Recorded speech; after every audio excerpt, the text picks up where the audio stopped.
हरे कृष्णा, राधे राधे। आज इस वीडियो में हम वट सावित्री व्रत की पूजा विधि और महत्व जानेंगे। वट सावित्री व्रत ज्येष्ठ मास के कृष्ण पक्ष की अमावस्या तिथि के दिन मनाई जाती है। कहीं कहीं ये व्रत ज्येष्ठ पूर्णिमा को भी मनाती हैं।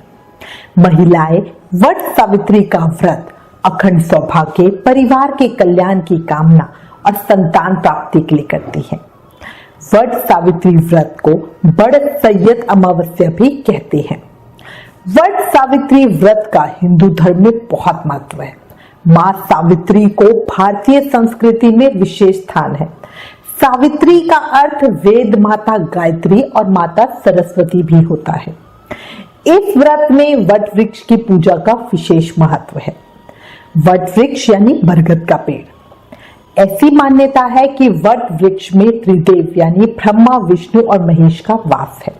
इसलिए वट वृक्ष की पूजा करने से हमारी सभी मनोकामनाएं पूरी होती है। जिस तरह वट वृक्ष बहुत बड़ा फैला हुआ होता है, उसी तरह हमारा घर, परिवार, गोत्र और वंश भी सदा यूं ही बढ़ते रहे। मान्यताओं के अनुसार इस दिन सावित्री अपने पति के प्राण यमराज से वापस लाई थी।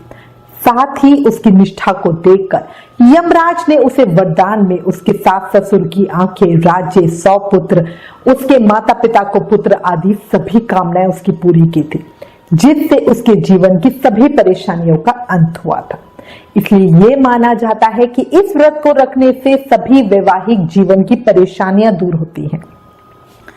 इस दिन सुहागन महिलाएं बरगद के पेड़ के चारों ओर घूमकर इस पे रक्षा सूत्र बांधती हैं और पति की लंबी आयु की कामना करती हैं, अपने घर परिवार के सुख शांति की कामना करती हैं।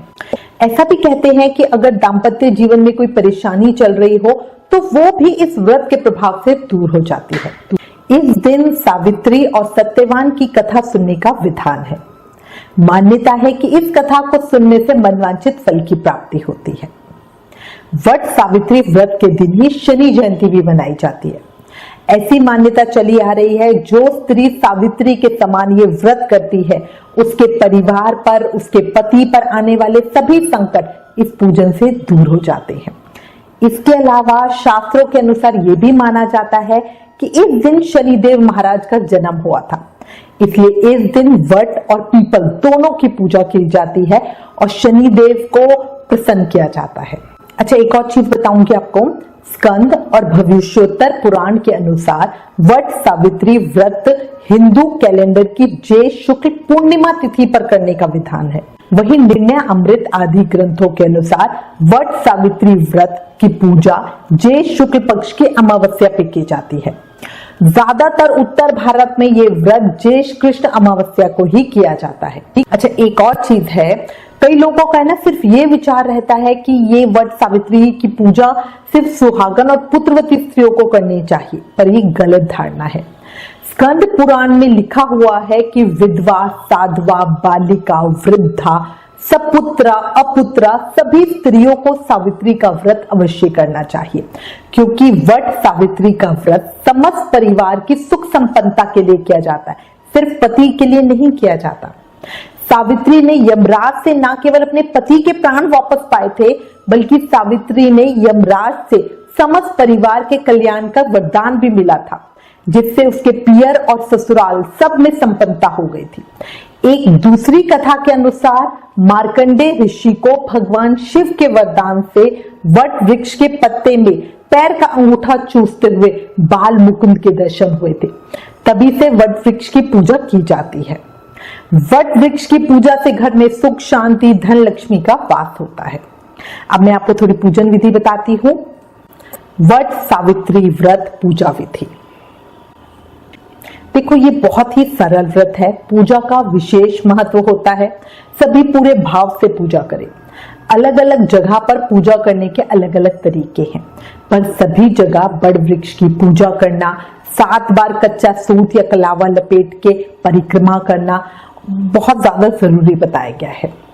कई जगहों पर सत्यवान तथा सावित्री की मूर्तियों की स्थापना करके पूजा करी जाती है।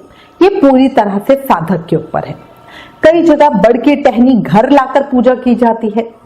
कई लोग ब्रह्मा जी की मूर्ति या यमराज की मिट्टी की मूर्ति बनाकर फिर पूजा करते हैं। कई जगह पूरी बनाकर गोद में रखकर फिर पूजा का विधान है। कई जगह ये परंपरा है कि उन पूरियों को बरगद वृक्ष पर अर्पित किया जाता है। कई लोग बड़ के पत्तों की माला बनाकर पहनते हैं, कई बालों में बड़ के पत्तों को लगाते हैं। तो ये सब बातें निर्भर करती हैं कि आपके परिवार में क्या पूजा का तरीका चलता आ रहा है, उसी के अनुसार पूजा करो। कई लोग ऐसे भी हैं जिनको नहीं पता कि कैसे पूजा करनी है, या जिनके घर में बड़े बुजुर्ग नहीं है, या जिन्होंने पहले कभी ये पूजा नहीं की, उनके लिए मैं एक नॉर्मल प्रोसेस बता रही हूँ कि कैसे वो आराम से बिना किसी परेशानी के पूजा कर सकते हैं, और वो भी उन्हीं सामान से जो घर में अवेलेबल है। ठीक है, जल्दी सुबह उठ के घर की साफ सफाई करनी है, नहाना है और सुंदर श्रृंगार करके तैयार होना है।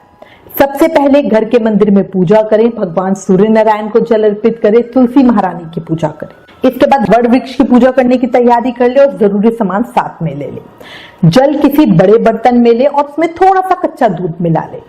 फिर घर से बाहर किसी मंदिर या पार्क में जहां बड़ और पीपल दोनों हो वहां पूजा करने जाए। शनि जयंती के चलते अच्छा होता है अगर बड़ और पीपल दोनों की पूजा की जाए। पूजा करते हुए बड़ की जड़ में 7 बार थोड़ा थोड़ा करके जल अर्पित करें। मतलब एक ही बार भर के लोटा ना डाल दें, लोटे से पहले एक बार डालें, थोड़ा सा फिर थोड़ा सा फिर थोड़ा सा, ऐसे 7 बार काउंट कर करके डालें, थोड़ा थोड़ा करके जल देते जाएं। इस तरह 7 बार जल दें। फिर मोली, रोली, कच्चा सूत, भिगोया हुआ चना, फूल फल अर्पित करें। घी का दिया प्रज्वलित करें, धूप प्रज्वलित करें। दक्षिणा के लिए आप 1 या 2 रुपए का कोई भी सिक्का चढ़ाएं। याद रखना, वट सावित्री व्रत में चनों का विशेष महत्व है। ऐसा कहा जाता है कि सावित्री से प्रसन्न होकर यमराज ने चने के रूप में सत्यवान के प्राण उसको सौंपे थे। चने लेकर सावित्री सत्यवान के शव के पास आई और सत्यवान ने प्राण फूंक दिए। इस तरह सत्यवान जीवित हो गए। तभी से वट सावित्री के पूजन में चने पूजन का प्रयोग होता है। चने का ही बायना निकाला जाता है। इसके बाद वट वृक्ष के तने के चारों ओर कच्चा धागा लपेटते हुए 7 बार परिक्रमा करें। कहीं कहीं 3 परिक्रमा का भी विधान मिलता है। बड़ के पत्तों के गहने पहनकर वट सावित्री की जो कथा है उसको जरूर सुने। गहने बनाने के लिए बड़ के पत्तों को मोली में गांठ लगाकर बांध ले। माला बनाए या बरगद के एक पत्ते को अपने बालों में लगा ले, आप कुछ भी कर सकते हो। वट वृक्ष के पास ही बैठकर सावित्री और सत्यवान की कहानी सुनी, गणेश जी की कहानी सुने। पूजा के समय कहानी सुनने का विशेष महत्व होता है। इसके बाद भीगे हुए चनों का बायना निकालें, उसके ऊपर नकद रुपए रखकर अपनी सास के पैर छूकर उनका आशीर्वाद लें। पूजा समाप्ति पर ब्राह्मणों को वस्त्र तथा फल जरूर दान दें। माना जाता है कि जो भी महिला इस व्रत को पूरी श्रद्धा से करती है, उसके पति के जीवन पर आया हुआ कोई भी खतरा टल जाता है, उसके परिवार में आई हुई परेशानियां समाप्त हो जाती है। अब देखो, ये तो हो गई पूजा विधि। इसी के साथ मैं आपको कुछ बातें बता देती हूँ जो हमें जरूर से ध्यान रखने चाहिए। वट सावित्री व्रत स्त्रियों के लिए विशेष महत्व रखता है, इसलिए जब पूजा करने जाए तब तैयार होके जाए। कभी भी पूजा बाल खोलकर ना करें। तैयार होने का मतलब है अच्छे से बाल बनाकर श्रृंगार कर जाए। इस दिन अमावस्या और शनि जयंती होती है तो कभी भी सर नहीं धोते हैं। अच्छा, जिन भी घरों में पूजा में पीलिया पहनकर पूजा की जाती है, वो जब पूजा करने जाएं तो पीलिया पहनकर ही जाएं। देखो, पूजा कर लो, उसके बाद जब पूजा करके घर वापस आओ तब सीधा घर के अंदर नहीं घुसते हैं। पहले घर के मेन गेट पे जो मेन दरवाजा होता है, वहां पे दोनों तरफ थोड़ा थोड़ा जल डालें, फिर दोनों तरफ सतिये बनाएं, फिर घर में प्रवेश करें। तो जल हम जो पूजा के लिए लेके जाते हैं वहां पे पूरा जल अर्पित नहीं करते हैं, बर्तन में थोड़ा सा जल बचा के ले आते हैं। देखो, बड़ की पूजा हम मंदिर या पार्क जहां पर भी बड़ वृक्ष हो वहां करते हैं। कहानी भी वही बैठ के सुनते हैं, पर बायना घर आके निकालते हैं। बायना निकालकर सासू माँ या ननंद को दे और घर में जितने भी आपसे बड़े हैं उन सबके पैर छुए। एक चीज और याद रखना, जब मंदिर या पार्क में पूजा करके उठें तब भी जो बड़ा मिले उनके पैर जरूर छुए। अच्छा, कई लोगों को बेड टी की आदत होती है, मतलब उठते ही पहले चाय पीते हैं फिर फ्रेश होकर नहाते हैं, पर बड़ सैयद अमावस्या पूजन में ऐसा नहीं करते। पूजन करना तक पानी भी नहीं पीते, निर्जल व्रत होता है, इसलिए बहुत सारे लोग जल्दी अर्ली मॉर्निंग सुबह पूजा कराते।